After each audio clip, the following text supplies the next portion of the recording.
Hello everyone and welcome to the very first Magic Box review, and today we have the NXEdge style Megaman X by Bandai. Now I'm a big fan of Mega Man and especially Megaman X, so I really felt like I had to have this figure. I already have the figures which I will be comparing it to later, and yeah, let's just get on with the review of this figure. For this figure I paid around £55 when you include customs, which on the most part, I suppose, for a figure like this and the Japanese made figures isn't horrendous. It's not too bad. I mean, I've definitely paid more for figures, but it's not the cheapest I've ever paid. I think the cheapest one I've bought was the Figma Link Between Worlds, which I'll do a review on, and that was considerably cheaper. But you know, when you factor in customs and things, it does run the price up quite a bit. So I ordered it from Crunchyroll and it came something like last week. I have had it out the box, but for the sake of this review we'll unbox it and we'll take a look at the actual figure itself. Okay, so as far as the box goes, it's very nicely packaged. It's quite a small box. It's not very tall. I think it's about, I don't know, 6-7 inches high, and it's about a couple inches wide. The box itself is really nicely presented. You got the little window here, you can see Mega Man, you can see all the accessories as well, and you got a nice little picture of him down at the bottom. On the side you have another close-up picture of Mega Man, and again that's really nice quality. And on the back you have a couple of different poses that you can put him in as well, and then on the side again just showing off some of the poses, you know, that you can put him in as well. So, not really much to say. I mean, it's just kind of standard for a figure box to show you everything. On the top, you've got the NX style. I haven't actually looked at the bottom. Oh, and you got another nice picture of Mega Man and his numbering, which is NX0028. Okay, so let's get him out of the box then. So this is how he comes out of the box, and he comes in a lovely little tray, which is very secure. He's not going to be moving anywhere. All the accessories are nice and snug as well, so they're not going to break in transit or in storage or anything like that. So the tray is really nice. Again, it's a very small tray, but it's a very small model, and there aren't too many accessories, but we'll get to that later. On the back of the tray, it comes with some nice little instructions. This is how to fit all of the accessories, and also how to assemble the stand. This is the stand that it comes with. I actually really like the stand. It's a lot more kind of in-depth than a lot of the Figma stands, a lot of the fig art stands and like third-party ones. So of course you've got actually a lot of places where you can put Mega Man himself. So you can plant him in the centre, or you can plant him all around the outside. And as you've noticed, you may have noticed, there are some joins where you can possibly join the different stands up. I definitely want to see what they come out with in the Mega Man range and such, to actually see if I can, you know, join them up together and make a big collection. So this is the figure itself.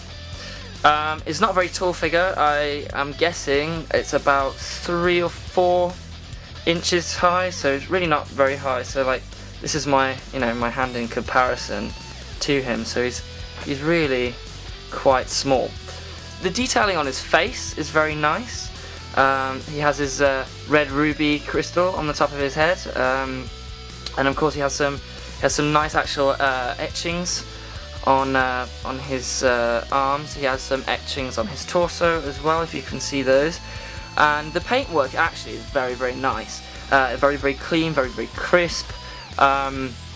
Actually, it's better than some of the more expensive figures that I've had. I've had some figures come with some quite nasty imperfections on them, and there just really isn't anything to be seen of that nature on this figure itself. So it's really quite nice. So this is the back of him.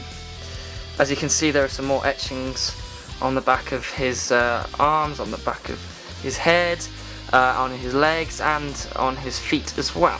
As I said, the paintwork is very nice on him, and is very cool. So he is a very stylized figure. However, you know, he doesn't, you know, look as he did in the actual game itself. but that's okay. I already have a couple of figures like that, which represent the game, so I'm not fussed about that. I actually bought it because it, looked a bit different. Points of articulation. He has lots of points of articulation, so he can bend on his torso. His head moves around quite freely. His arms move up and down really nicely. His shoulder pads are actually really nicely articulated as well, so you're not going to get any snapping. His legs move very freely as well. They're ball jointed. His feet as well move very nicely, so they move around really nicely as well. So there's not much I can complain about here. He is quite difficult sometimes because of all these points of articulation, and he moves very easily, so you may not want him to move, but he does, because it's not very stiff, but he does hold a rigid pose where you want him to. These are the accessories that he comes with. He comes with the charged up Buster Shot. He comes with something that I've actually never seen a figure come with at the Mega Man range. It comes with a dash wave.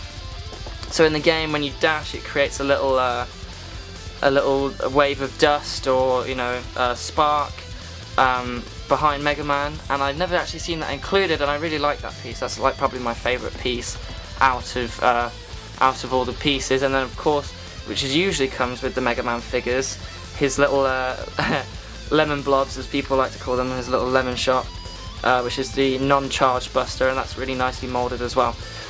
Also, he does come with a changeable hand, but only one changeable hand. As I said, there are no changeable faces either, which is slightly disappointing. I would like one or two changeable faces, because Bandai is usually quite good in including things like that. But it was a slightly cheaper model.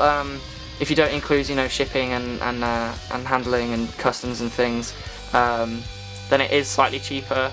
I think it's actually nearly half the price of some of the Bandai models, which you get what you pay for. And overall, I really like this figure. Now, I wanted to make a comparison between all three because they are from different series and they bring something different to the table each time.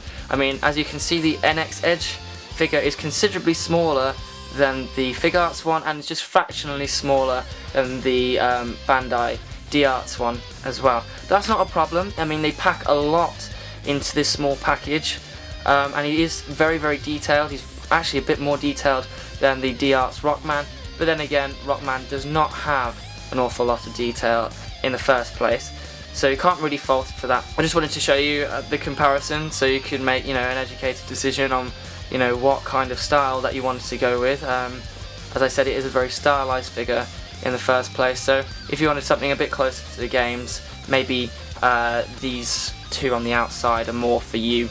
As I said before, you can put him in a variety of different poses, and this stand really does allow for quite a bit of versatility. Right here I have the charged up Buster Shot. This is supported by its own stand. You can support Mega Man by his own stand, but for some reason he didn't quite line up with the holes I was going for, but I think I'll get better at posing him. So yeah, he can be posed really quite nicely. And as you can see, the Buster looks great with all the light shining through it, and I have changed his hand as well. So I changed it to the open hand instead of the closed one, and the hand merely just pops out. Basically, there's no complex things. It was a little bit stiff, but it wasn't too bad. So it just pops out, and you can pose him in a variety of different positions.